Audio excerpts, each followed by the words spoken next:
Okay, everyone. Today I welcome you to Candid Music Adda. This is season 9. And আমরা যেটা করছি, আমরা আজকে একটু অন্যভাবে করছি। কেন করছি? আমরা বিভিন্ন ইনস্ট্রুমেন্ট নিয়ে আলোচনা করছি। কি থাকে একটা ব্যাপার যেটা হয়, you listen to a particular kind of music বা you listen to film scores. এবার আমাদের মনে হয় আমরা কি সেটা পারবো, whether we will be able to do it or not. ফার্স্টে যেটা তৈরি হয়, we are driven by emotions. সিনেমার থেকে সেই ইমোশনটা আসতে পারে, মিউজিকের থেকে সেই ইমোশনটা আসতে পারে। সো ডিফারেন্ট ওয়েজ থাকে যেটার মধ্যে দিয়ে আমাদের ইন্সপিরেশন বা মোটিভেশন বা একটা কিছু করার ইচ্ছা বা নিজেকে এক্সপ্রেস করার ইচ্ছাটা আসে। সেটা থেমে যায় কোথায়? when we are in our childhood we all are very creative people. তারপরে কি হয়, ইনস্টিটিউশনালাইজ হয়ে যায় ব্যাপারটা। এই পিয়ার প্রেশার আমাকে এসে বলল যে this is not possible for me, family members আমায় এসে বললো this is not possible for me. So what happens is you tend to believe in all those things rather than believing in yourself. তো এই যে প্র্যাকটিসটা আমরা করতে চাই না, rather we have a ambition and we want to achieve something in life, but we don't want to do the practice. We don't want to love the process, we don't want to love the entire trajectory, if I say so, starting from this to achieve this. Rather nowadays যেটা আমাদের হচ্ছে instant গ্র্যাটিফিকেশনের একটা culture হয়ে গেছে। তো আমি ইচ্ছা করি আজকে আর ভিডিওটা দেখাচ্ছি না, বিকজ লাস্ট ডে বা টিল নাও আমি অনেকগুলো ভিডিওতে দেখিয়েছি। Today it is not that important, but rather you focus on the way I am pushing the keys, playing the keys, talking about stuff, that is more important. Because এটা কি হবে, আমাদের কানটাও তৈরি হবে। You will train your ear by that as I am going along. But যেটা আমি বলছিলাম যে আমাদের কাছে হাতের কাছে একটা ইউকেলেলে আছে। তো ইউকেলেলেটাতে স্কেল প্র্যাকটিস করতে গেলাম বা অন্য কিছু করতে গেলাম, that is very necessary, because এটা করতে করতে মাসেল মেমোরি তৈরি হয়, একটা ফ্লুইডিটি মেনটেন হয়। বাট শুরুতে আমায় কেউ মোটিভেট করার নেই। কিন্তু আমায় মোটিভেট করার কাছে কি আছে? আজকে আমার কাছে এত অপরচুনিটিস আছে যে I can listen to a lot of music, এবং গ্লোবালাইজেশন হওয়ার ফলে I can listen to a music that can come from any country.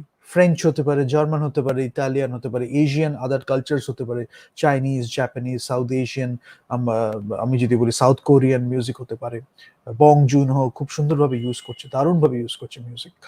So এগুলো আমরা দেখতে পারি। আবার নর্থ আমেরিকা, ওখানে South America, Latino music, jazz music, blues music, reggae, there are different genres. But pop মিউজিকের কি হয়, পপ মিউজিকের মাস অ্যাপিল যেটা, সেটা খুব বেশি হয়ে থাকে।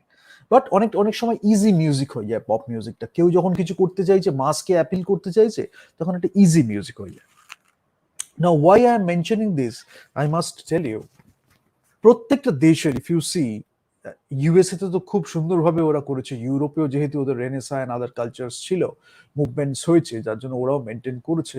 একটা সিম্ফনি অর্কেস্ট্রা থাকে, মোর দ্যান ওয়ান ওদের থাকে, যতটা ভালো ডেভেলপড হবে বা যতটা কালচারকে রেসপেক্ট করবে, তত more than one Symphony orchestra থাকে, যেটা কিন্তু ওদের কালচারটাকে রিফ্লেক্টও করছে। আবার অন্য কালচারের সাথে যখন একটা ফিউশন হচ্ছে, ফর এক্সাম্পল তানদুন যখন চাইনিজ কালচারের সাথে অন্য ইউএস বা ইউরোপের কোনো একটা সিম্ফনি অর্কেস্ট্রার সাথে প্লে করছে, তখন তারা সবাই জানে যে কোথায় কতটা দিতে হবে, কোথায় কতটা ছাড়তে হবে, কতটা ধরতে হবে। যদি if they want to make it more Chinese, Tan Dun তখন গাইড করছে it can look very Chinese also, বা আদার এশিয়ান কালচার্স। যখন তারা ভাববে যে আমায় ওয়েস্টার্ন কালচারটার ইনফ্লুয়েন্সটা একটু বেশি রাখতে হবে, they know how to do that. এভাবে মিশে মিশে খুব সুন্দরভাবে করা যায় এই সিম্ফনি অর্কেস্ট্রা। আনফর্চুনেটলি আমাদের ইন্ডিয়াতে এখনো পর্যন্ত সেরকম একটা ন্যাশনাল সিম্ফনি অর্কেস্ট্রা যদি আমি বলি, সেইভাবে কিন্তু ডেভেলপ হয়নি। So we should look towards that, because কি হচ্ছে, there are different genres of music. কেউ হয়তো ক্লাসিক্যাল মিউজিক পছন্দ করে, eastern classical, western classical, whatever it is. তো তার জন্য আমার একটা সিম্ফনি অর্কেস্ট্রা রইলো। পারফরমেন্সেস, ইস্টার্ন ইন্ডিয়ান পারফরমেন্সেস তো আমার হচ্ছে song, dance, music, everything. But western classical মিউজিকও যখন আমরা শুনছি, আমাদের একটা ন্যাশনাল অর্কেস্ট্রা রয়েছে। তার সাথে সাথে একটা হয়তো মেইন অর্কেস্ট্রা, একটা হয়তো অক্সিলারি অর্কেস্ট্রা, বা দুটো তিনটে অক্সিলারি অর্কেস্ট্রা, বাট একটা হচ্ছে main orchestra. For example London Symphony orchestra যেরকম আছে।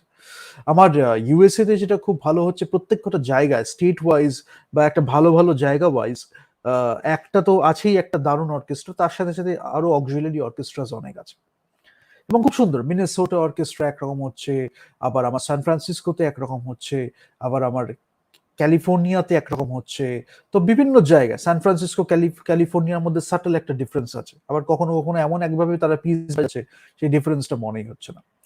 তো এরকম কিছু ব্যাপার হয়। আনফর্চুনেটলি ইন্ডিয়াতে সেইভাবে কেউ চেষ্টা করেনি, আর যারা চেষ্টা করেছে তাদেরকে এত বাধার মধ্যে দিয়ে যেতে হয়েছে, তারা হাল ছেড়ে দিয়েছে। ঠিক আছে, because I have talk to a lot of people, they have showed me frustration, depression এবং একটা খুব নেগেটিভ অ্যাটিটিউড, বাট তা সত্ত্বেও আমি অনেক কথা বলে অনেক কিছু করেছি, বা ডিসকাশনটা একটা অন্য লেভেলে চলে গেছিল। বাট কি হয়, now I can understand things in a better way about the problems, because symphony orchestra I can create just like that. You give me 10 people, 20 people, and I can you give me 10 people, 20 people, to you give me 80 to 100 people, I can make an orchestra depending on the thing. It can be a chamber orchestra, it can be a symphony orchestra, একটা quartet হতে পারে, কুইন্টেট হতে পারে, যা খুশি হোক না, according to the team limit or team dynamics or the group composition, I can make an orchestra, বা একটা group of people, a group of musicians who can play music in that with that standard, in that manner, we can do that. Rahman কিছুটা চেষ্টা করেছে, but কি হচ্ছে, ওই যে একটা নেগেটিভ ফোর্স এমন হয়ে গেছে যেটা কিছু ভালো হলেই আটকানোর চেষ্টা করছিল।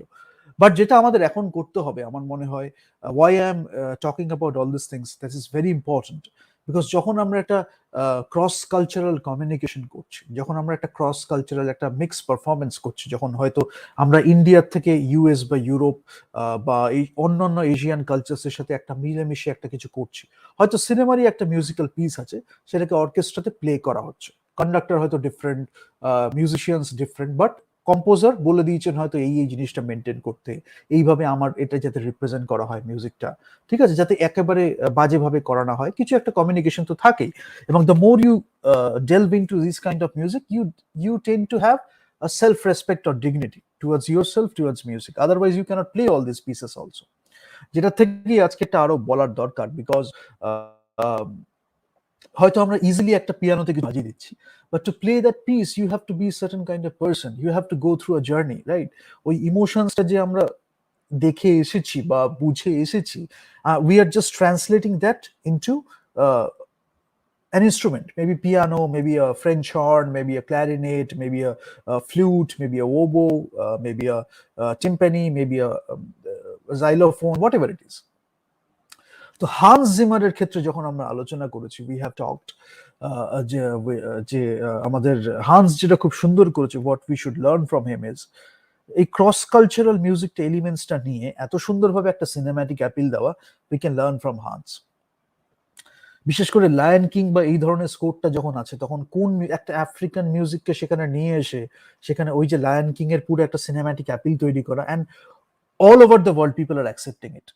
তখন কেউ শুনে বলছে না যে এটা আফ্রিকান মিউজিক, এটা এই মিউজিক, হ্যাঁ শুনে বলছে একটা আফ্রিকান এলিমেন্ট আছে, পরে হয়তো জানতে পারলো জাইলোফোন না কি ইউজ করা হচ্ছে, না কি মারিম্বা ইউজ করা হচ্ছে, না কি ইউজ করা হচ্ছে, পরে জানা গেল যে এই ইনস্ট্রুমেন্টটা ওখান থেকে এসছে। বাট যখন আমি মিউজিকটা শুনছি, স্টোরি টেলিংটা আমার কাছে the most important thing, whether the music is taking me away from the movie or it is making me engaged or making me more involved with that story, with that movie.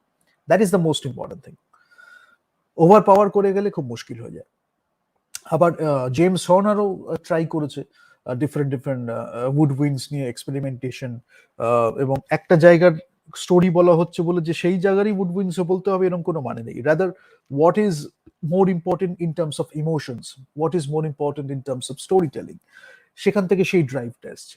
তাই জন্য একটা আমি কেন আরো বারবার এটা বলছি, because আমি কোনোদিন এগুলো নিয়ে ভাবিনি, অনেস্টলি স্পিকিং আমি কোনোদিন এগুলো নিয়ে ভাবিনি, বাট যখন আমি রিসার্চটা করতে গেলাম what are the barriers, then I found out too much judgmental attitude which is obviously a barrier towards the composition of this kind of music. তো সেটা যেটা হয়, অমুক ইনস্ট্রুমেন্টটা অমুক জায়গার বলেই যে আমি একটা লিমিটেশনে আটকে গেলাম, তার বাইরে I can't go beyond that.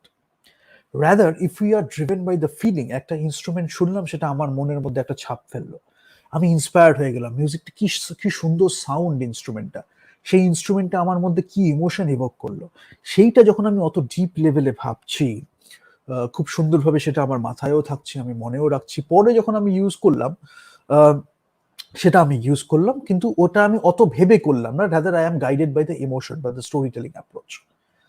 আর কিছু কিছু মানুষ আছে যারা এখানে মেন ব্যারিয়ার, তাদের ক্ষেত্রে হয় কি, যেই তার ইনস্ট্রুমেন্টটা শুনলো, হয়তো একটা ধরনের লোক বলতে পারে আচ্ছা এটা একটা আফ্রিকান এলিমেন্ট খুব সুন্দরভাবে মিশেছে, তো আর এ বলবে হ্যাঁ এটা তো আফ্রিকান এলিমেন্ট, এটা এই মিউজিকে যায় নাকি। এই ধরনের মাইন্ডসেটের যারা, তারা হয়তো কেউ স্ট্রেট কাট বলে ফেলে, কেউ হয়তো লুকিয়ে রাখে। এইগুলো হচ্ছে greater art, greater music, greater writing, এই সবকিছুর ব্যারিয়ার। বিকজ যখন আমরা রিয়েলি গ্রেটার আর্ট করছি, তখন এটা কিন্তু একটা ক্রস কালচারাল ব্যাপার।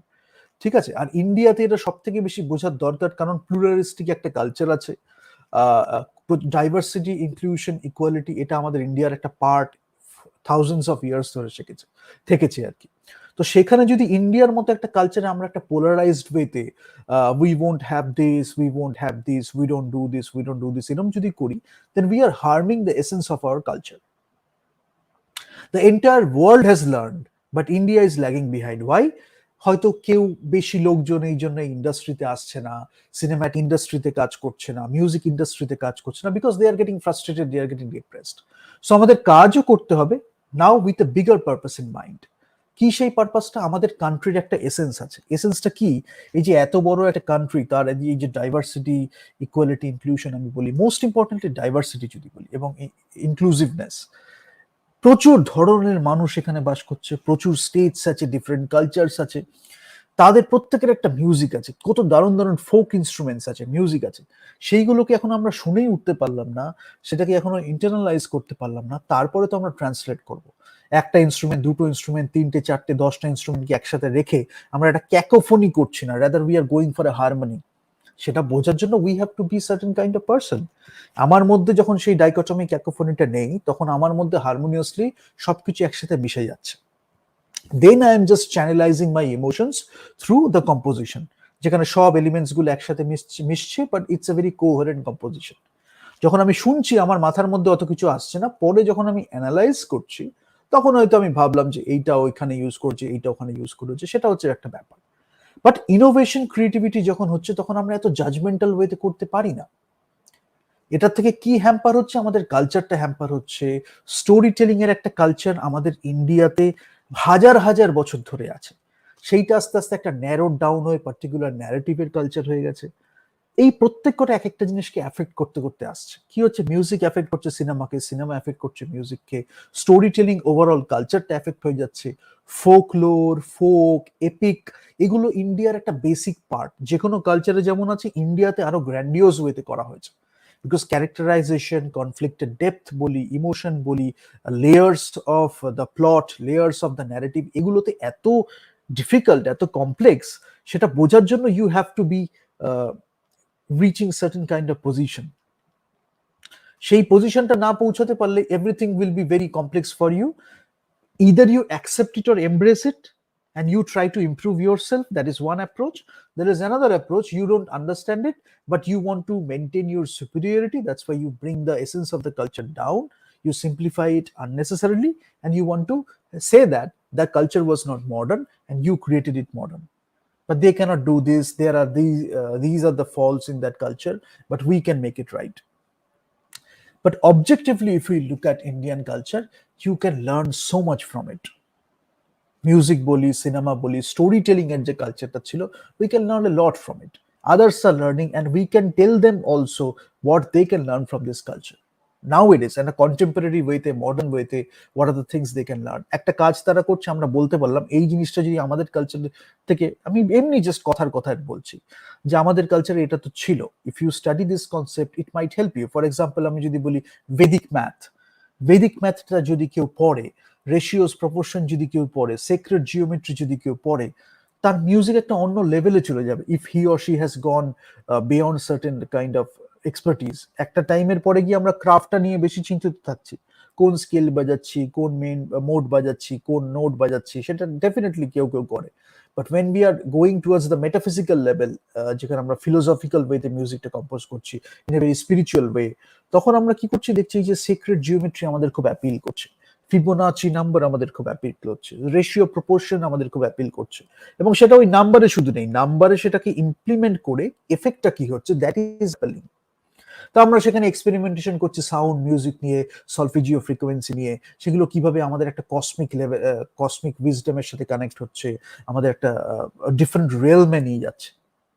ঠিক আছে, আমরা যেটা এখনো পর্যন্ত বুঝে উঠতে পারলাম না যে এই যে মিউজিক ইনস্ট্রুমেন্ট গুলো আমরা বাজাচ্ছি ইটসেলফ তাদের মধ্যে স্পিরিচুয়াল কিছু এলিমেন্টস আছে। এবার weather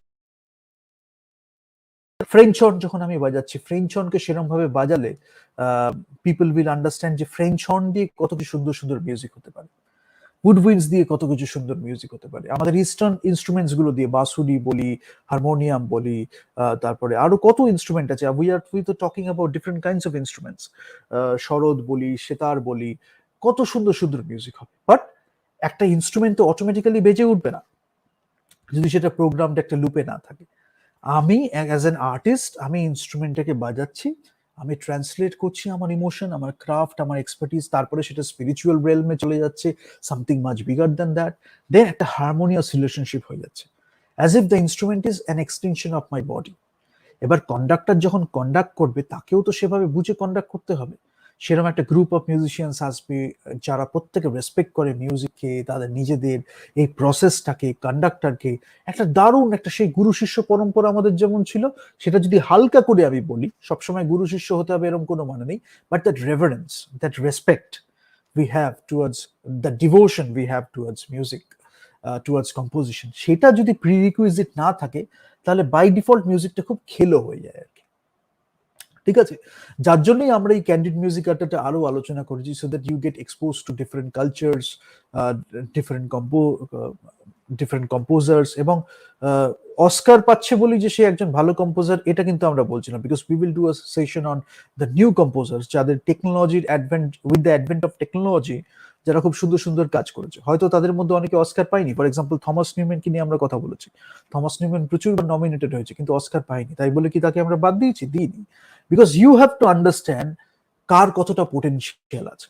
At least few of us have to understand, then we can guide them or we can work with them to tell a great story. তাহলে কি হচ্ছে, যখন আমরা ওই জাজমেন্টাল অ্যাটিটিউডটা না দিচ্ছি, আমরা মিউজিকটাকে দেখছি আমাদের কিভাবে এফেক্ট করছে, সিনেম্যাটিক অ্যাপিল কি আছে মিউজিকটার, ইনস্ট্রুমেন্টেশন আছে। আমি পিয়ানোর আগের দিন বলেছি যে পিয়ানোর রেঞ্জটা কি, just give me 1 sec and I will just start.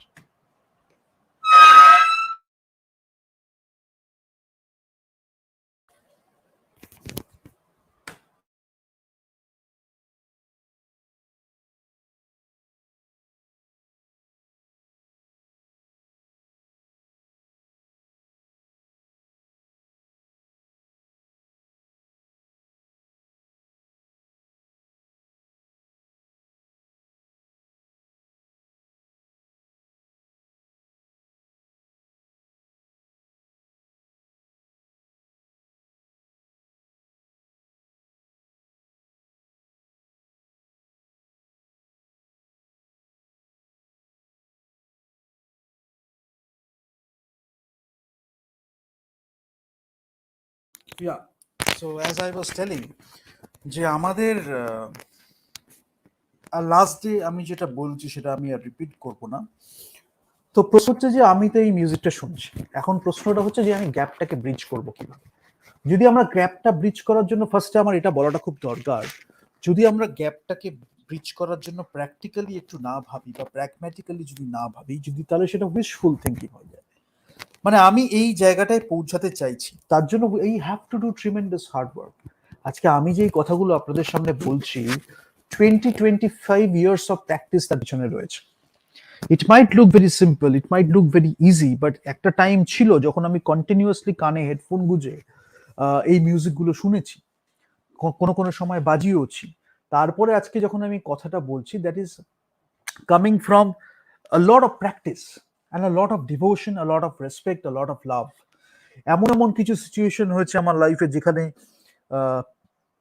people suggested that I should leave all this music, but I did it and I am glad, I am proud of it যে আমি করিনি, because তারা মিউজিকের একটা definition আমাকে দেওয়ার চেষ্টা করেছিল, but I taught them the right lesson and I will continue to do so, because এইগুলো যদি আমরা না করি তাহলে নেক্সট জেনারেশন ভুল ডেফিনেশন নিয়ে বড় হবে। এবং সেখানে কি হবে ultimately, if we don't understand the potential of music, potential of an artist, একটা ইনস্ট্রুমেন্টের কি পোটেনশিয়াল আছে, এবং একসাথে আমরা করে সিনেম্যাটিক এই যে ইউনিভার্সটা, একটা যদি আমি বলি সিনেমার যে একটা তাৎপর্য আছে মানুষের জীবনে, বা সিনেমার itself as a language, music itself as a language, যে আমাদের একটা গুরুত্বপূর্ণ ভূমিকা আছে আমাদের জীবনে, সেইটা যদি আমরা বুঝতে মানে ছেড়ে দিই, বোঝাটা ছেড়ে দিই, বা আমরা যদি ইগনোর করে সেটাকে ডাইলিউট করে দিই এসেন্সটা, তাহলে কি হয়, তাহলে আলটিমেটলি আমরাই সাফার করব। বিকজ আমি যদি ইন্ডিয়ান ক্লাসিক্যাল মিউজিক দেখি, খুব intricate details, we will talk about Hindustani classical music, Carnatic music. তো আমরা দেখবো যে কতটা ইন্ট্রিকেট ডিটেলস, ঠিক আছে। এবার কোনটা হরাইজন্টাল, কোনটা ভার্টিক্যাল, কোনটার কত ডেপথ, কোনটার কত রেপার্টোয়ারটা এক্সপ্যান্ডেড, সেগুলো নিয়ে আমরা কথা বলবো। ওয়েস্টার্ন কালচারের সাথে ইস্টার্ন মিউজিকের ডিফারেন্স কি, আমি ডিটেলে আলোচনা করবো, because we have discussed all this things for a long time, ঠিক আছে। এবার কোনটা মোড থেকে কেন আস্তে আস্তে আমার স্কেল এলো, স্কেল থেকে মোড, এটার ডিফারেন্সটা কি, ইন্ডিয়ান মিউজিকের কাছে কোনটা ক্লোজার এবং কেন সেটা ক্লোজার, কিভাবে সেটা আমরা করছি, শার্পস অ্যান্ড ফ্ল্যাটস, কোমল অ্যান্ড তীব্র, এগুলো নিয়ে যখন আমরা আলোচনা করব, দেখবো যে কতটা ডিপ আমাদের ইন্ডিয়ান মিউজিক। বাট মাসে যেহেতু কালচারটা এতটা ছড়িয়ে গেছে, তখন একটা করে করলেই তাকে অনেকটা ক্রিটিসিজম করতে হয়। বাট একটা জিনিস আমি দেখেছি এখনো পর্যন্ত, অনেকে যারা বুঝতে পারেনি, কেউ একটা মর্যাদার জায়গায় রেখে দিয়েছে এখনো, which is a great thing.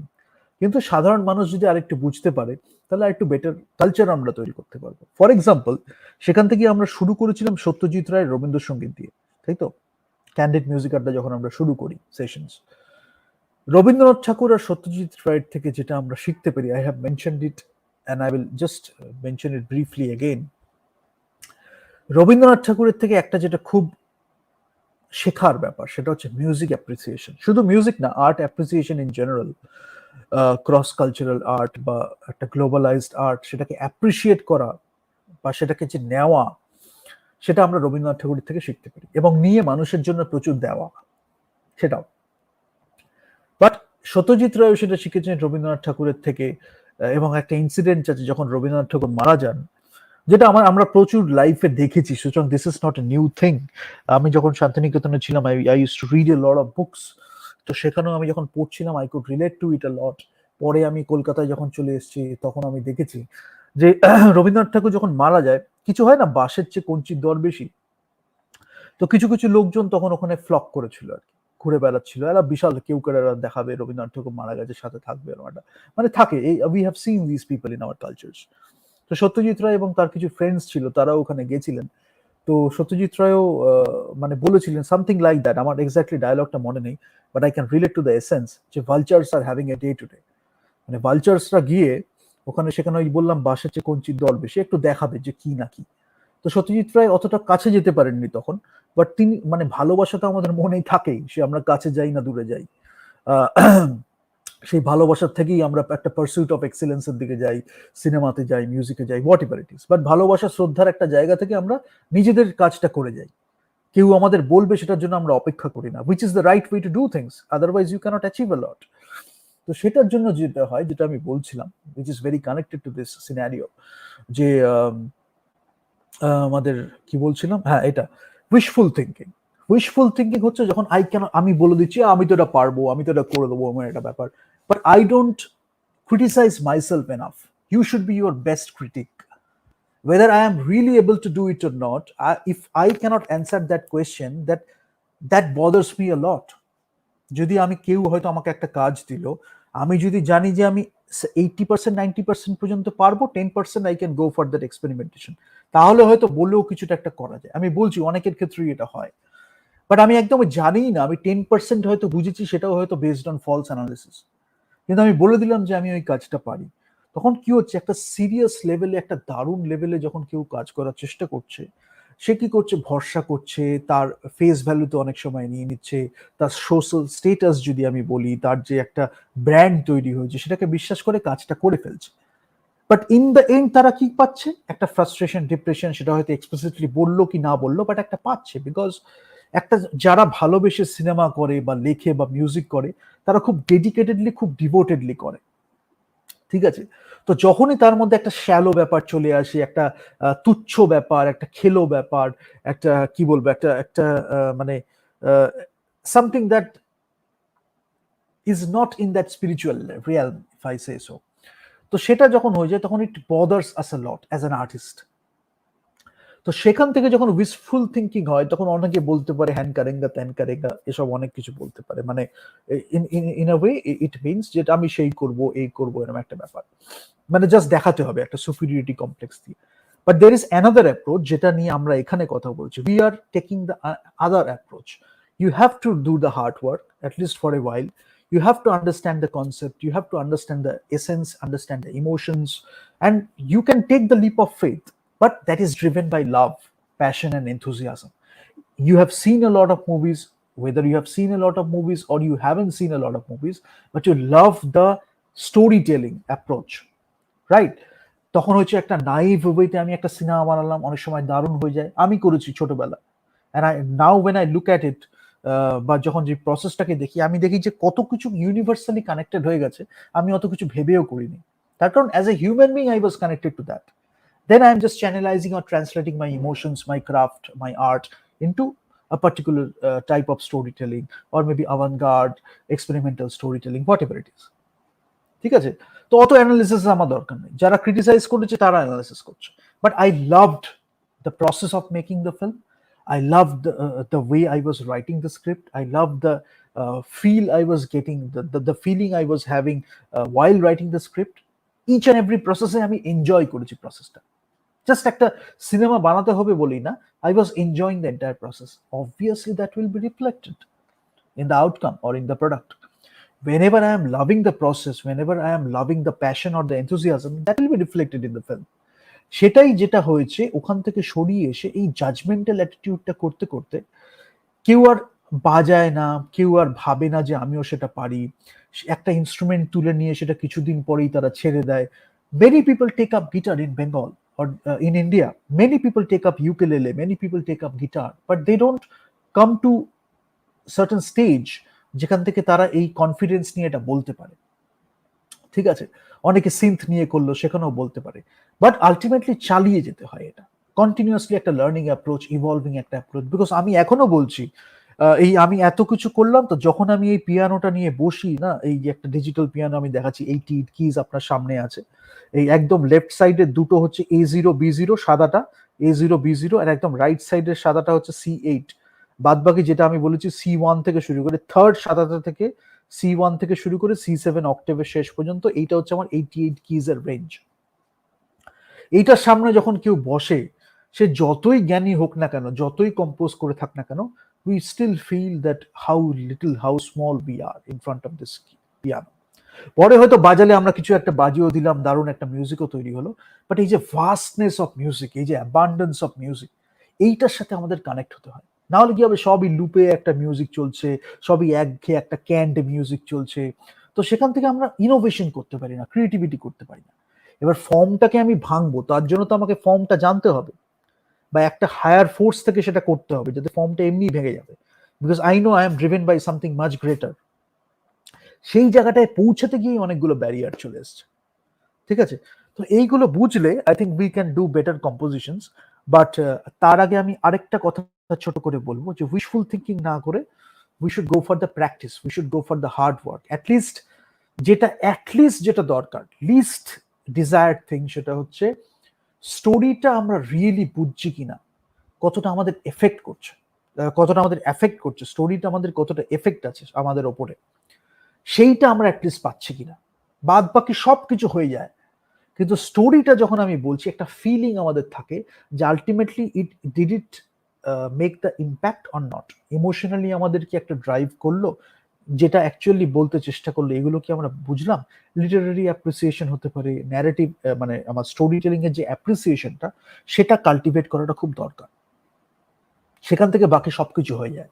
ঠিক আছে, এবার আর্টের অ্যাপ্রিসিয়েশন যখন আমরা করি, সেটার থেকে স্টোরি টেলিং অ্যাপ্রিসিয়েশন হয়ে যায়, স্টোরি টেলিং অ্যাপ্রিসিয়েশন যখন করি, সেখান থেকে আর্টের অ্যাপ্রিসিয়েশন হয়ে যায়। এগুলো সবকিছু একটা খুব কোহেসিভ বা কোহেরেন্ট হইতে হয়, আলাদা করে কিছু করার দরকার নেই। হ্যাঁ, আলাদা করে কেউ হয়তো এটা করলো, পরে গিয়ে সেটা করলো, বাট কোথাও না কোথাও যখন আমরা আর্টকে ভালোবাসি, একটা হোলসাম ওয়েতেই আর্ট হয়।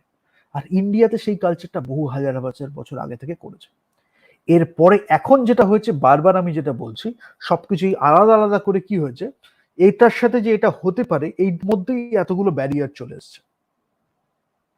তাই জন্য ওই ওপরের লেভেলে গিয়ে কেউ আর ভাবতে পারছে না শুধু আমি এইটুকুনি করেছি, আমি এইটুকুনি নিয়ে থাকবো, সেটা যদি একটা ইনকাম হয়ে যায় ব্যাস ওটা নিয়ে আমি স্যাটিসফাইড থাকবো। যদি আমি এইটুকুনির মধ্যে স্যাটিসফাইড থাকি, তাহলে তো উইশফুল থিঙ্কিং ছাড়া আমাদের কাছে আর কোনো অপশন নেই। যখন আমরা এই লেভেলের বা এই স্ট্যান্ডার্ড বা এই এই ধাঁচের যদি একটা কাজ করি, তার জন্য আমাদের অনেক কিছু দিতে হয়। সেটা যদি আমরা নিজের থেকে নিজে না দিই, তাহলে মিউজিক আমাদের কি দেবে, তাই না? এটা একটা একটা ব্যাপার, এটা খুব ইম্পর্টেন্ট একটা কথা। এগুলো বলার আজকাল বাংলাতে লোক খুব কম, বাংলাতে তো প্রায় নেই। সবাই খালি পুরোনোটাকেই ধরে বেঁচে আছে, নয় একটা কিছু করেই তারা এমন একটা হাবভাব দেখায় যে সেটা যেন বিশাল কিছু হয়ে গেল। আমি বলছি, আমি আজকে ক্যান্ডিড মিউজিক আড্ডাটা দেখছিলাম যে কাদের নিয়ে আমরা এখনো কথা বলেছি, যাদের নিয়ে কথা বলেছি তাদের মিউজিক শুনলে you will get a feeling of great movies, no doubt about that.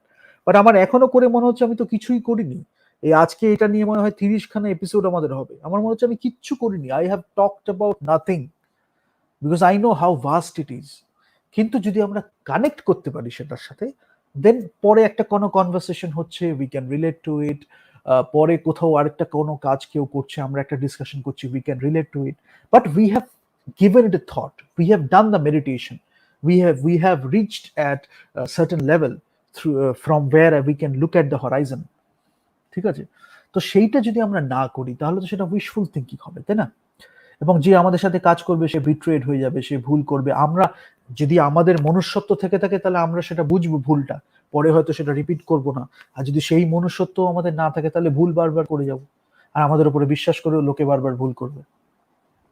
সেই জায়গা থেকে আমার মনে হয় না দারুণ কাজ হয়।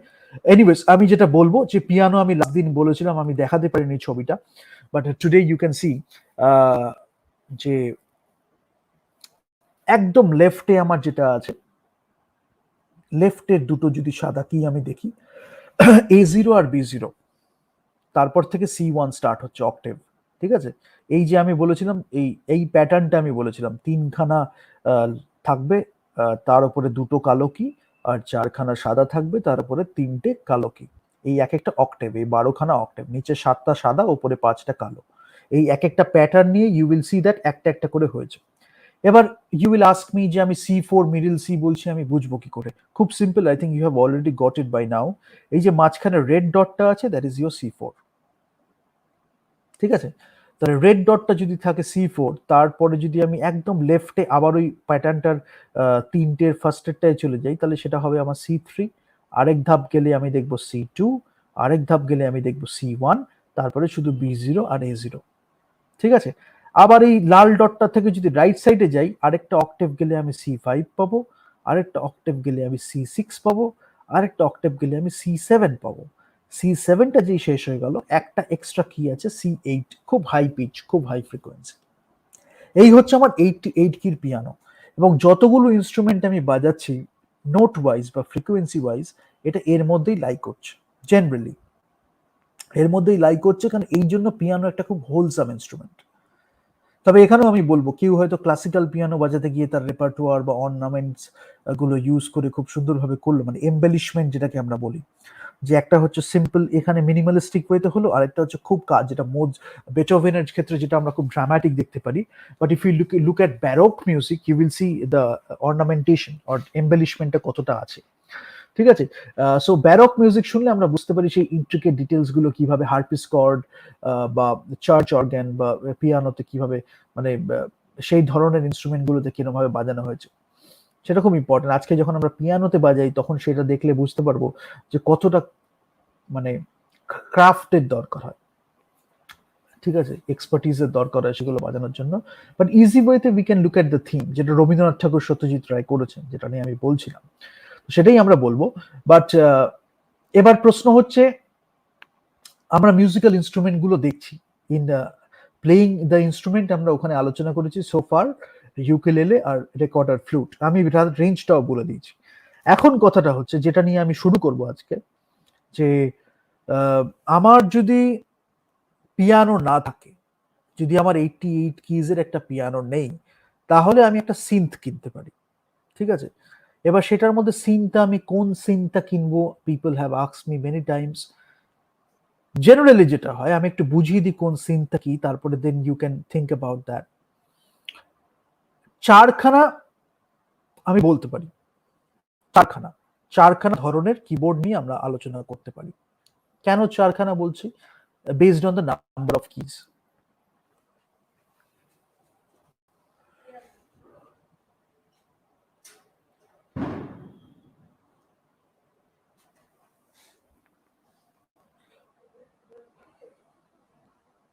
Press the bell icon on the YouTube app and never miss another update.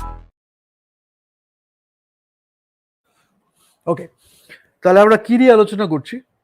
49 কিজের একটা ছোট পিয়ানো হয়, অনেক সময় কিডসের একটা অর্গানো অনেকে বলে। তো 49 যখন কি হচ্ছে, ছোট্ট একটা, আমরা ছোট থেকে বড়টা যাচ্ছি। 88 কিজ যেটা আমি দেখাচ্ছি এখানে স্ক্রিনে, এটা হচ্ছে অ্যাকচুয়ালি মানে পুরো রেঞ্জটাকে যদি আমি কভার করি, দিস ইজ ইট।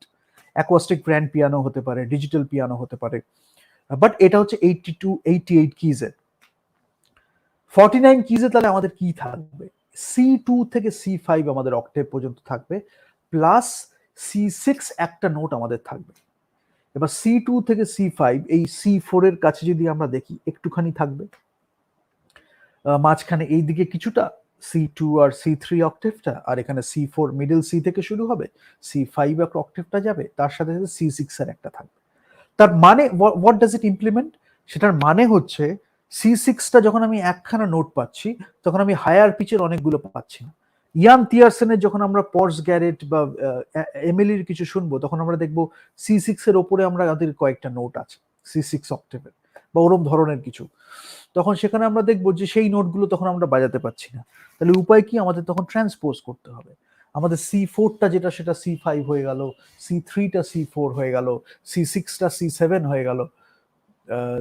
এরকম ভাবে আমরা করতে পারি। C5টা যে C6 হয়ে গেল, C5টাকে যখন আমরা বাজাবো, we will get the range of C6। এটাকে বলা হয় ট্রান্সপোজ। যে অক্টেভটা ছিল ফ্রিকোয়েন্সি ডাবল হয়ে গেল, আর আমার একটা করে নাম্বার বেড়ে গেল। ঠিক আছে, মিউজিক্যাল টার্মে এটাকে বলে ট্রান্সপোজ করা। 61 কি যদি হয়, তাহলে আমি কি পাচ্ছি? সেখানে আমার C6 অক্টেভটা ঢুকে গেল। C6 যেটা আমি বললাম, যেটা আমি রেকর্ডার ফ্লুটে পেয়েছি, C5 বা C6 পেয়েছি, বাট সেখানেও আমি যদি বলি রেকর্ডার ফ্লুটে C5 এ আমি অনেক সবগুলো স্কেলে যেটা আমি পাচ্ছি C5 অক্টেভটা। এগুলো বলার লোক খুব একটা নেই, বাট এটা বললে অনেকটা ইজিয়ার হয়ে যায়। আই উইশ আমার কেউ থাকতো এরকম বলার জন্য, বাট তারা কেউ ছিল না, সো আমরা ফিগার আউট নিজেরা করেছি। But if you start with this, it will be very easier for you to do greater stuff. তো রেকর্ডার ফ্লুটে আমরা যখন বলেছি C5টা আমরা সব স্কেলেই পেয়ে যাচ্ছি, বাট ওই চারটেতে আমরা পাচ্ছি C5 C6 বোথ। আমি বলেছিলাম কোন কোন স্কেল, বাট এখানে আমি সেই ধাঁচেই যদি দেখি 61 কিজ বা একটা সিন্থ নিয়ে যখন আমরা বাজাচ্ছি, তখন আমরা C2 থেকে C6 অক্টেভটা পাচ্ছি। আবার যদি মাঝখানের রেড ডটটা থেকে একটু লেফটের দিকে যাই, তাহলে সেখান থেকে একটা অক্টেভ গেলে আমার C3, আর একটা অক্টেভ গেলে আমার C2। যদি আমি রাইট সাইডে যাই, C5 একটা অক্টেভ পাবো, C6 একটা অক্টেভ পাবো, তার সাথে একখানা সিঙ্গেল নোট পাবো যেটা হচ্ছে C7। 5খানা অক্টেভ, 12খানা নোট, 7+5 মিলে 60, তার সাথে একখানা 61 কিজ। 49-এ 4খানা অক্টেভ পাচ্ছি, C2 টু C5, 4 ইন্টু 12, সেই 7+5 12, 48 প্লাস 1 C6, 49। ঠিক আছে, 76 এর ফান্ডাটা একটু আলাদা। C2 টু C6 অক্টেভটা যেমন আমরা পাচ্ছিলাম 61 কিজে, এখানেও আমরা পাচ্ছি, ওটা নিয়ে কোনো অসুবিধা নেই। এক্সট্রা কি থাকছে? C1 অক্টেভ কয়েকটা আমরা নোট পাচ্ছি লেফট সাইডে। কি কি পাচ্ছি? সি আর ডি পাচ্ছি না, ই থেকে শুরু করে সি পর্যন্ত আমরা পাচ্ছি। ঠিক আছে, E1 থেকে শুরু করে আমরা C2 পর্যন্ত এই জায়গাটা আমরা পেয়ে যাচ্ছি। তাহলে কি হয়, ওখান থেকে ওই যে বলেছিলাম যে রেকর্ডার ফ্লুটে অনেক সময় F পর্যন্ত যদি চলে যায়, আমাদের কয়েকটা নোট, এটা তৈরি এরম ভাবে, ফিফথ আছে, ফোর্থ আছে, তৈরি এরম ভাবে যে আমাদের কোনো কোনো মিউজিক আমরা দারুণ তৈরি করতে গেলে ওই নোটগুলো আমাদের বাজাতে হবে। ইউনিভার্সাল একটা ক্রিয়েশন এটা। তো সেটাই ইনস্ট্রুমেন্টের দিয়ে ট্রান্সলেট করা হয়েছে, কোন ইনস্ট্রুমেন্ট ইউজ করে কিভাবে আমরা বাজাবো, সেটা হচ্ছে একটা ব্যাপার। রাইট সাইডে কি আছে? C7 এর এইগুলোতে আমি দেখেছিলাম যে 61 কিজে C7 এর একখানা নোট ছিল C7, এখানে আপ টু G7 রয়েছে। তাহলে কি পেলাম, 61 কিতে আমি C2 টু C6 অক্টেভ পাচ্ছি, রাইট সাইডে একটা C7 নোট পাচ্ছি। 76 কিতে আমার ডিফারেন্সটা কি, C2 টু C6 অক্টেভটা আমি পাচ্ছি, যার মধ্যে মিডল সিটা অবভিয়াসলি রয়েছে, তার সাথে সাথে C1 এর ই থেকে সি পর্যন্ত, নেক্সট অক্টেভ সি পর্যন্ত, যেটা C2, আমরা ওই নোটগুলো পেয়ে যাচ্ছি, শুধু সি আর ডিটা নেই। আর রাইট সাইডে C7 একটা নোটের জায়গায় আমরা C7 থেকে G7 পর্যন্ত পাচ্ছি, তার সাথে সাথে তার শার্পস বা flats, the way you look at it. 76। আর যখন পুরোটা আমরা পেয়ে যাচ্ছি, যেটা নিয়ে আমরা এখন আলোচনা করছি, সেটা হচ্ছে 88 কিজের একটা পিয়ানো। একদম লেফট সাইডের দুটো হচ্ছে A0 আর B0, একদম ডং ডং ডং, কয়েকটা ফিলিপ গ্লাস খুব সুন্দর ইউজ করেছে বেস নোটগুলোর, এবং জ্যাজ মিউজিকে অনেক সময় আমরা লেফটে বেসটাকে খুব সুন্দর খেলতে পারি, যার জন্য ক্লাসিক্যাল মিউজিকে হয়তো বেসটা নিয়ে সবসময় আমরা খেলছি না, সবসময় না, অনেক সময় আমরা না খেলেও চালিয়ে দিতে পারি আর কি। বাট জ্যাজে একটা খুব এক্সপেরিমেন্টেশনের সুযোগ থাকে, যেখানে আমরা বেসের এখানে টিং টিং টিং টিং, এখানেও আমরা প্রচুর খেলতে পারি, বিকজ ডবল বেসটা আমি বলেছিলাম যখন আমি যাচ্ছি তখন এই C1 এই রেঞ্জটাতেই আমি পাচ্ছি, তো ওই জায়গাটা আমার লাগবে যখন আমি এটা বাজাচ্ছি। তো এই হচ্ছে ব্যাপার 88 কিজ পিয়ানো। এবার তার সাথে আমি একটু দেখি আসছে সাউন্ডটা, তারপরে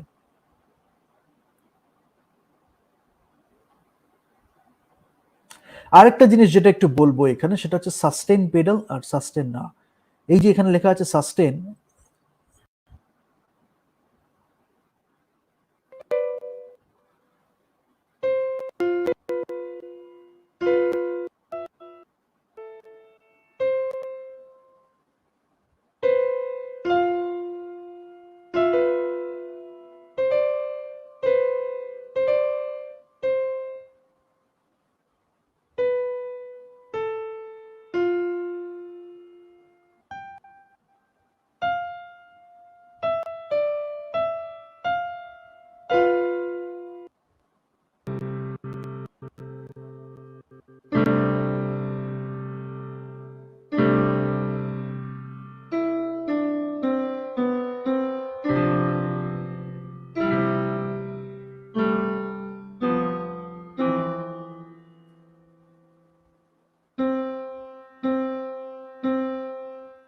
এটা হচ্ছে আমার মিডল সি, আমি বাজালাম C4, যেটা হচ্ছে আমার মিডল সি, এই মাঝখানের লালটা,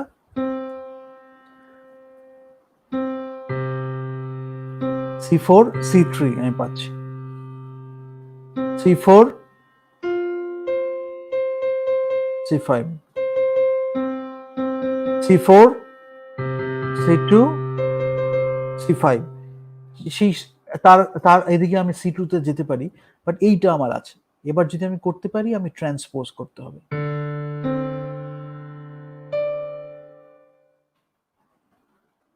ঠিক আছে, মোটামুটি আমি অনেকটা পাচ্ছি।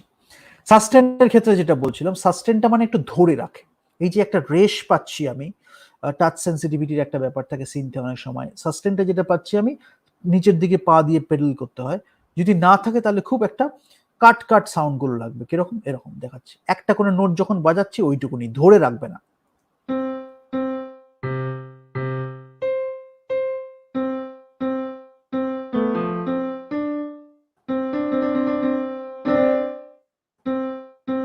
জ্যাজে খুব সুন্দর ইউজ হয়,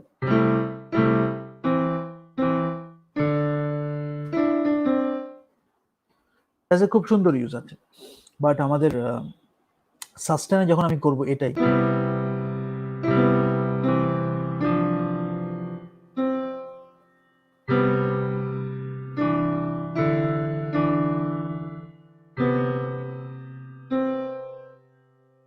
এই যে একটা C4 যখন ফিরে আসছে না, it's like N home coming, মানে আমি যখন আবার ফিরে আসছি ট্রাভেল করে, আমি আবার আমার এটাকে বলা হয় আমার টনিক বলা হয়। C4 দিয়ে যখন আমি শুরু করছি, যদি সি এইখানে থাকে, তাহলে মনে হচ্ছে একটা হোমে আমি ফিরে এলাম ঘুরে। এটা আমি এক্সপ্লেন করেছিলাম, so I won't go into detail.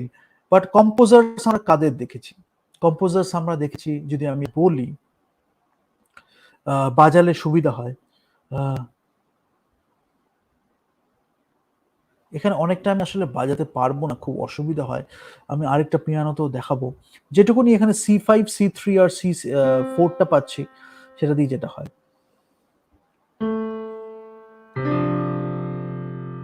তো হিসাইশিতে আমরা দেখেছি এরকম ধরনের বাজনাটা আছে C4 এর কাছাকাছি।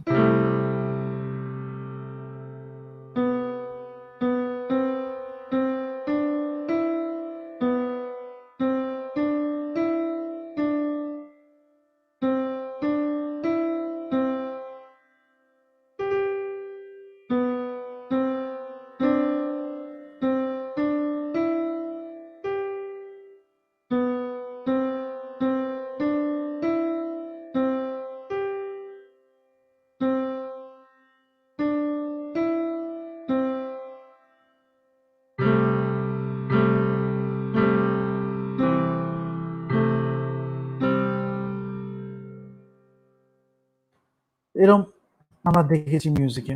আবার যখন আমরা এনিও মরিকনে শুনি, এটা হচ্ছে আমরা প্রাইসনারের মিউজিক নিয়ে আমরা আলোচনা করব, তখন প্রাইসনার এরকম বাজায়। এরকম না, সরি, এটা না। প্রাইসনারের ক্ষেত্রে খুব মিনিমালিস্টিক, মানে you know the power of each note, or voice যখন ইউজ হচ্ছে একদম মিনিমালিস্টিক, একটা সিঙ্গেল ভয়েস বা একটা পিয়ানো নোট তার সাথে ইউজ হচ্ছে, but this is so profound. We will talk about him or his music.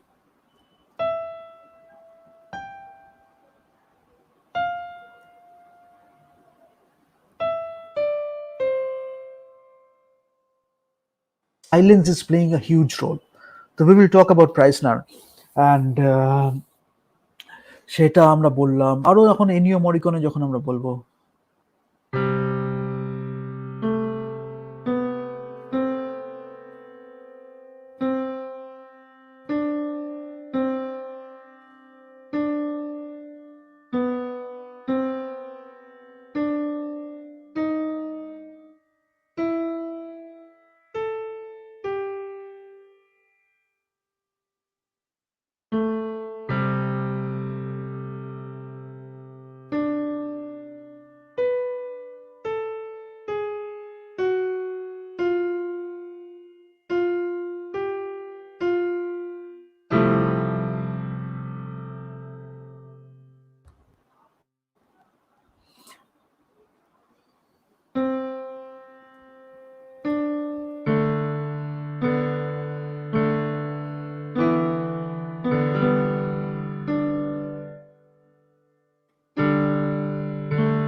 এইখানে যেটা আমার বলার, যার জন্য আমি এটা আরো বাজালাম, এটা বলার কেন কারণ হচ্ছে, when you are composing, কয়েকটা ব্যাপার হয় যেটা জানাটা খুব দরকার, যার জন্য এটা ভালো করেছি। একটা হচ্ছে আমার অ্যাকম্পানিমেন্ট। আমি যখন এইটা বাজালাম, যেটা হয়তো আমি কর্ডস বাজালাম, আরপিজিও বাজালাম, বা একটা ফ্রেজ বাজালাম, নট নেসেসারিলি আমি মেলোডিটা বাজাচ্ছি। মেলোডিটা হয়তো একটা স্ট্রিং এ বাজছে বা একটা ভয়েস বাজছে, এটাকে একটু আমি ট্রান্সপোজ করলাম নিচে, এন্ড যখন আপনি শুনবেন তখন ইউ উইল আন্ডারস্ট্যান্ড যে আমি ট্রান্সপোজ করলাম কি করলাম না। তার আগেরটা ছিল হচ্ছে অ্যাকচুয়াল রেঞ্জটা,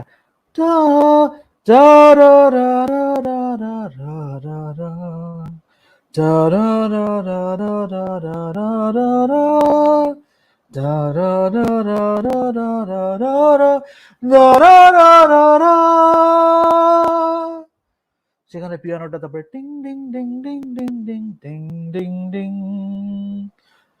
এই যেটা হচ্ছে, কখন আমার অ্যাকম্পানিমেন্ট হচ্ছে, কখন আমি মেলোডিটা বাজাচ্ছি ইন দ্য ব্যাকগ্রাউন্ড, কখন সেটা বাজাচ্ছি আমি ইউজ করছি, কখন আমি ভয়েসটাকে মেলোডিতে তুলছি, কখন আমি থিম বাজাচ্ছি একটা মেলোডিতে, একটা মোটিভ বাজাচ্ছি মেলোডিতে। ফর এক্সাম্পল, আমি এমিলিটা শেয়ার করেছি, I use to play this a lot of times, মানে for a long time I use to play this, but অনেকদিন প্র্যাকটিস করিনি, but let's C.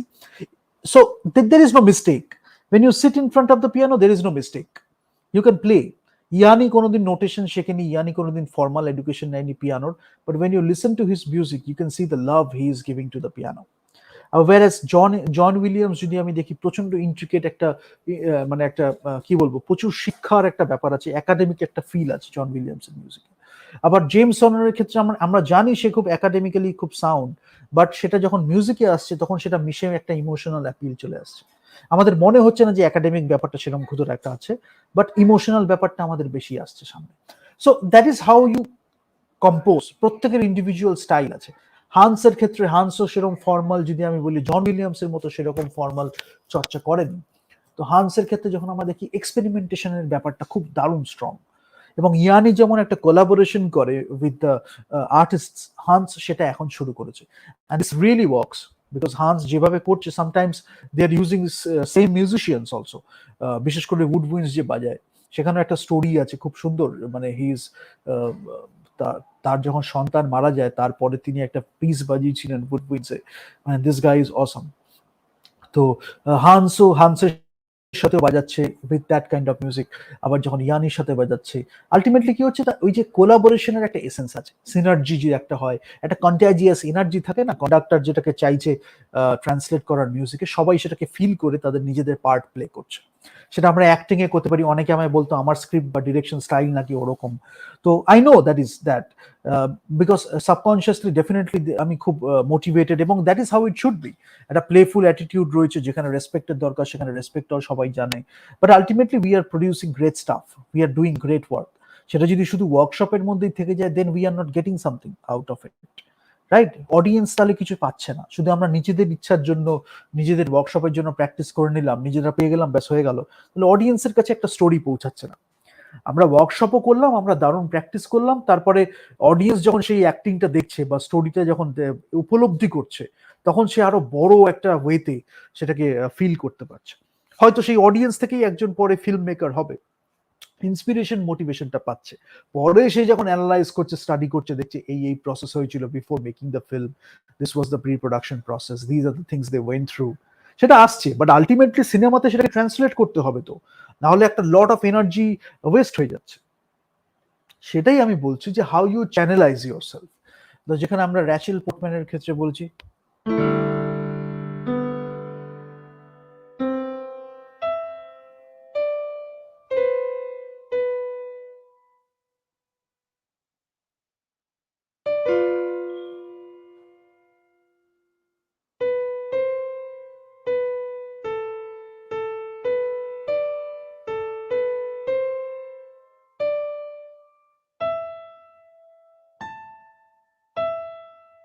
Rachel Portman এরম ইউজ করে। আমি টেম্পোটা একটু কম করলাম।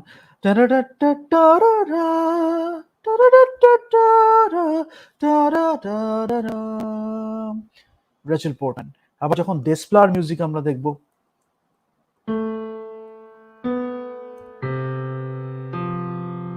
না ডেসপ্লার,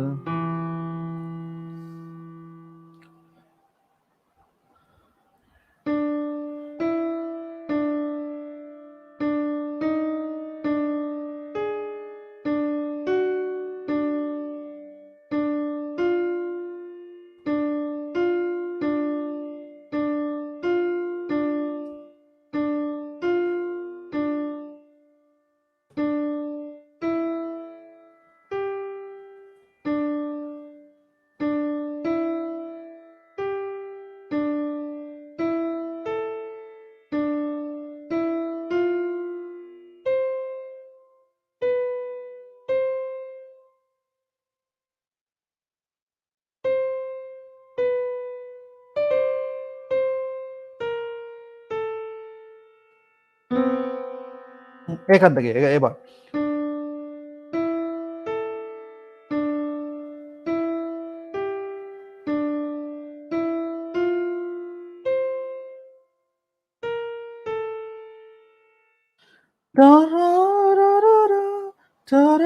but you get the foundation, যেটা আমি যার জন্য এক্সপ্লেন করছি।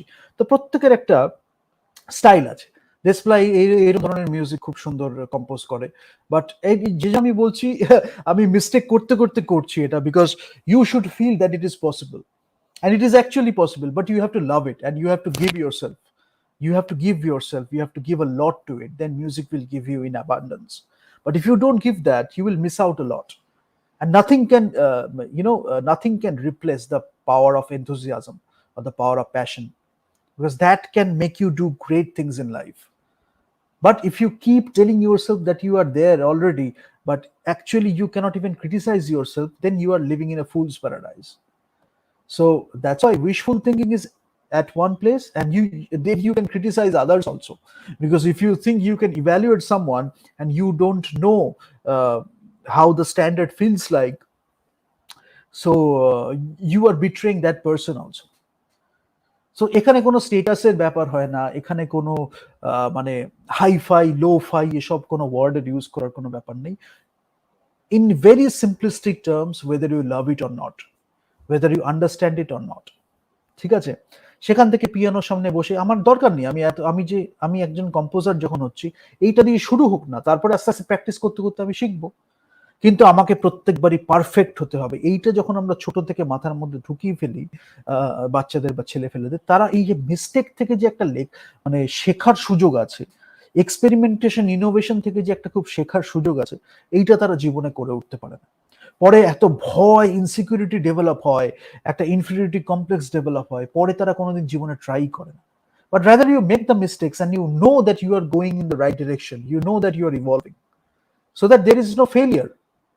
You are learning something. It's a continuous learning approach. You are evolving continuously, right? So তাকে নিয়ে আমরা বলিনি, সেটা হচ্ছে ইয়ান টিয়ারসন, তাকে নিয়ে সেপারেট একটা সেশন করা হয়নি। যদি আমি সেটা, তার মিউজিক শুনলে কি আমি বলবো ফ্রেঞ্চ মিউজিক? কখনো অ্যাকর্ডিয়ান ইউজ করছে এমিলিতে, কখনো পিয়ানো ইউজ করছে, বাট কিরকম একটু দেখি, একটু ভুল করতে করতেই দেখি।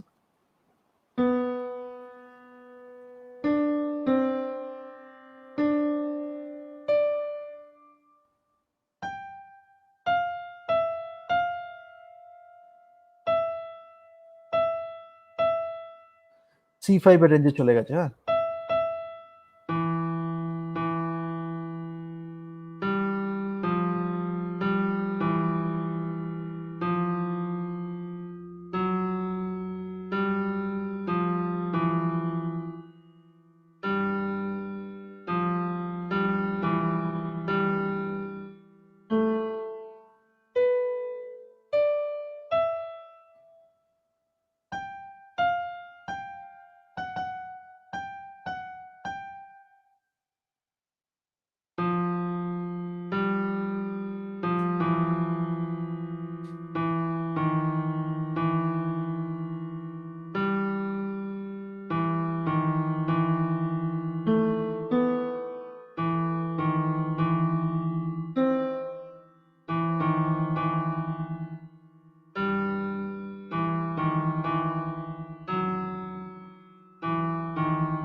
কি করছি আমি একটু বোঝাই।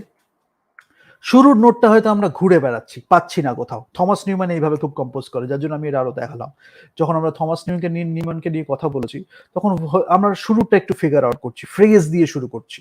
এখানে ভুলের কোনো ব্যাপার নেই, we are exploring, we are taking a path of exploration, যেখানে কোনো জাজমেন্ট ক্রিটিসিজমের ব্যাপার নেই। আলটিমেটলি আমরা দেখছি কি,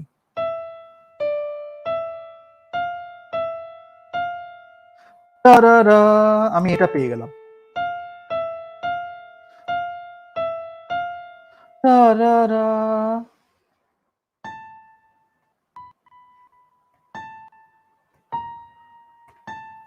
আমি পেয়ে গেলাম, তারপরে আমি এটা করে নিলাম।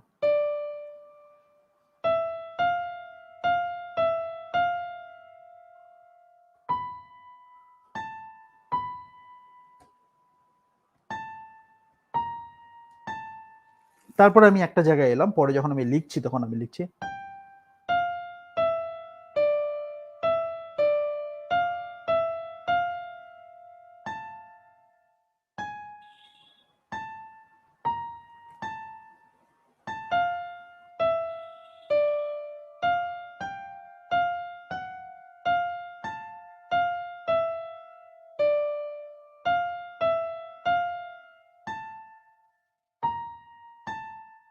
একবারে হয়ে গেল এবার।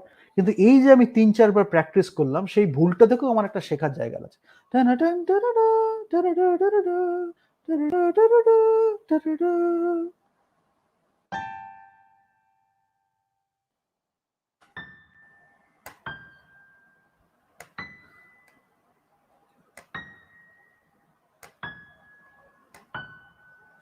তো ইয়ান টিয়ারসন যখন বাজাচ্ছে তখন ও এই রেঞ্জটাও কভার করছে, একটা নোট কি দুটো নোটে।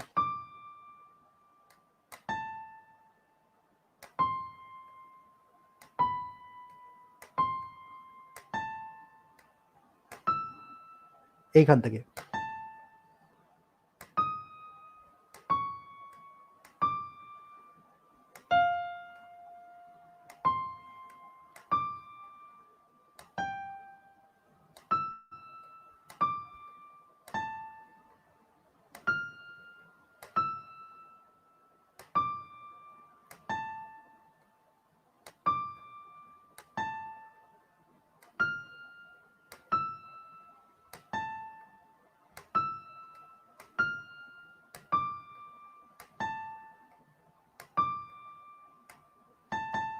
তাহলে এইটাই পেয়ে গেছি। এবার কি হলো, আমি যে ফিলটা করলাম, যেটার জন্য এটা আমি আরো করলাম, সেটা হচ্ছে এই ফিলটাও ডেভেলপ করতে অনেকটা প্র্যাকটিস লাগে। ঠিক আছে, আমি তো একটা অক্টেভ নিয়ে কথা বলছি, এবার এই অক্টেভের শার্পে আমি একটু ফ্রিকোয়েন্সিটা বাড়াচ্ছি। আমি পরে একটা চার্ট দিয়ে দেবো frequency, it will be easier for you to understand. C থেকে যখন আমি সি শার্পে যাচ্ছি, what is the change, what is actually happening. যদি আমি সি থেকে সি শার্পে যাই, সি এর যে ফ্রিকোয়েন্সিটা ছিল তার থেকে একটু ওপরে সেই ফ্রিকোয়েন্সিটা আছে সি শার্প। আবার সেটাকে ডি ফ্ল্যাট কেন বলা হচ্ছে, ডি এর যে ফ্রিকোয়েন্সিটা আছে সেটার থেকে একটু কম সেই ফ্রিকোয়েন্সিটা, যার জন্য ওটাকে ডি এর পার্সপেক্টিভ থেকে ফ্ল্যাট বলা হচ্ছে। মানে ডি এর দিক থেকে যদি আমি দেখি একটু নিচে আছে বলে ফ্ল্যাট, সি এর দিক থেকে দেখলে একটু ওপরে আছে বলে আমার শার্প। দুটোর মাঝখানে একটা কালো কি আছে। তাহলে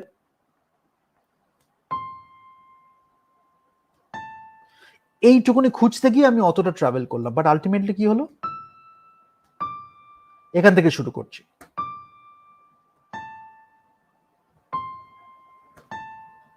এইটা হবে আমার আলটিমেটটা, কিন্তু ওই যে আমি খুঁজে পেলাম, যতক্ষণ না ইট ডাজন্ট ফিল রাইট ততক্ষণ আমি ওইটা এক্সপ্লোরেশনটা করলাম। ঠিক আছে, এইটা হচ্ছে পিয়ানোর সাথে কম্পোজিশন করা খেলা। এটা যখন আস্তে আস্তে প্র্যাকটিস করলে খুব ফ্লুয়েন্ট হয়ে যায়, বা এটা বোঝাটা খুব দরকার যে আলটিমেটলি আমার শুনে বুঝতে হবে যে এটা লেফট সাইডে যাবে না রাইট সাইডে যাবে। যদি রাইট সাইডে যায় তার মানে পিচটা একটু হাই আছে। আবার মাইক্রোটোনস নিয়ে আমরা উডউইন্ডস এর ক্ষেত্রে বিশেষ করে খেলতে পারি, যেখানে ওই ওপরের যে রেঞ্জটা সি সি শার্পে যাবো তারও মাঝখানে ফ্রিকোয়েন্সি নিয়ে আমরা খেলছি, যেখানে এয়ারটা আমাকে খুব হেল্প করছে, কিভাবে আই মডিউলেট দ্য এয়ার সেটার উপর ডিপেন্ড করে। ঠিক আছে, তো এইটা আমি ছোট্ট করে করলাম, এটাকে ইচ্ছা ছিল আমার আরো বড় করার, but I think you got some idea. And Yann তিয়ারসেনেরটা বললাম কেন, ইয়ান তিয়ারসেনের কথা আমরা বলিনি, আরেকজনের কথা যেটা বলার খুব দরকার ছিল, শিগেরু। শিগেরু উমেবায়াশি, ওর কথা আমরা বলিনি।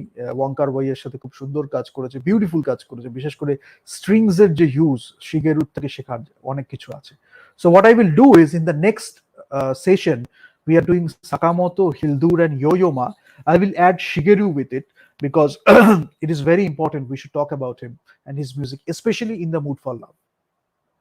Beautiful use of music. তো আমি শিগেরুকে অ্যাড করে দেবো সাকামোতোর সাথে।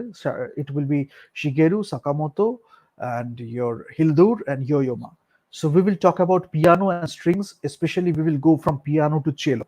বিশেষ করে চেলো করলাম কেন, কেন একটু ইয়োয়োমা আর হিলদুরের চেলোটাকে হাইলাইট করা দরকার। Yo Yo Ma is one of the best cellists, if not the best today. তো আর continuous learning, continuously evolving, collaboration, everything you can find in Yo-Yo-Ma's music. He is still learning, he is still innovating. তো সেটা হচ্ছে চিলোর music. আর Hildur is in the process, Hildur is going there gradually. আমি যদি সিকারিওর থেকে বলি, যদি জোকারের সাউন্ড ট্র্যাকের কথা বলি, সেখান থেকে এখন তার সাউন্ড ট্র্যাক এসছে। I can see that she is evolving. তো কিভাবে ইভলভিং হচ্ছে, কিভাবে সেটা বুঝবো, তার জন্য তো ইয়ারকে ট্রেন করতে হয়। It takes a lot of expertise and wisdom to understand that, but to some extent যাতে বুঝলে একটু পার্সপেক্টিভটা পাওয়া যায়, so that you can think of things in a better way, সেগুলো আমি একটু বলে দেবো 1 ঘন্টায় যতটা হয়, রাইট? তো then you can appreciate music in a better way. But yeah, next one will be a beautiful session. তারপরে আমরা ভয়েস নিয়ে 15ই ডিসেম্বর একটা সেশন করব, যেখানে আমরা Enya, Annie Lennox, Charlotte Church, Celine Dion and many other people, Sarah Brightman, আরো অনেক ভয়েসকে নিয়ে কথা বলবো।